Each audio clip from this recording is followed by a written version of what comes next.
Greetings, folks of St. Peter's.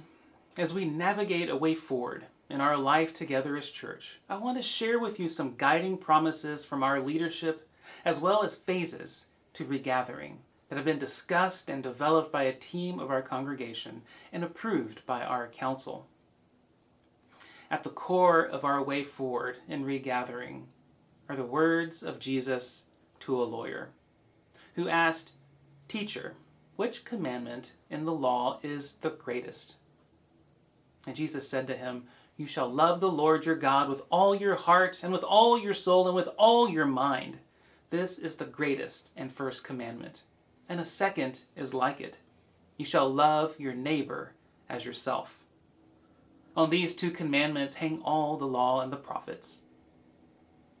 Love motivates everything we do as followers of Jesus, including how we worship, how we grow with, how we fellowship with one another. During this pandemic, love of neighbor requires careful planning that looks forward with hope and creativity in the midst of something that is more a marathon than a sprint. Because we love God, we want to offer worship that brings our very best. Because we love our neighbors, we want to do everything we can to make sure we bring no harm to anyone when we gather. During this time, new rhythms invite us into core questions of life and faith, like what does it mean to be the church? Below you will find links to a few documents and resources. One is a phased regathering guideline that looks a little like this. It is a map of how we plan to move through this time, and it may not be linear. It is a plan rooted in hope for the future, radical love for our neighbor, and informed by trusted medical voices and data. It is based on the phasing guidelines of the CDC and the White House. It also draws from guidelines from the ELCA and a larger ecumenical resource on resuming care-filled worship during a time of pandemic. The guidelines emerge from a guiding promises document from our leadership. We have chosen to center our response in this time in the love of our neighbor, using our purpose statement of together boldly living and sharing God's grace with all to give form to what love of neighbor looks like in this time. Moving from one phase to another is based on gateway criteria noted on the chart. We are currently in phase 1, and we are currently seeing a notable upward trend in daily COVID-19 cases in our surrounding counties and across Texas. This means we will not be able to begin in-person worship this coming Sunday, and at least for the next few Sundays. Leadership will provide at least a week's notice before our first in-person worship so that all are well informed ahead of time.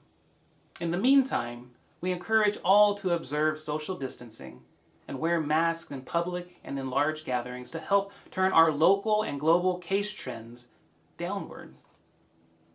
I have missed you all, and our life together feels different without being able to gather together to worship and celebrate, but also to mourn and lean on each other as we have become accustomed. It would be easy to throw caution to the wind or use logic to make a case for gathering sooner versus later.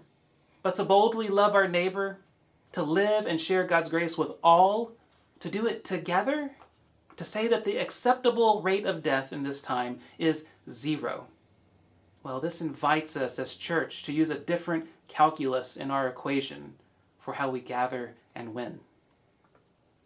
So thank you for all the ways you have continued to be the church during this time.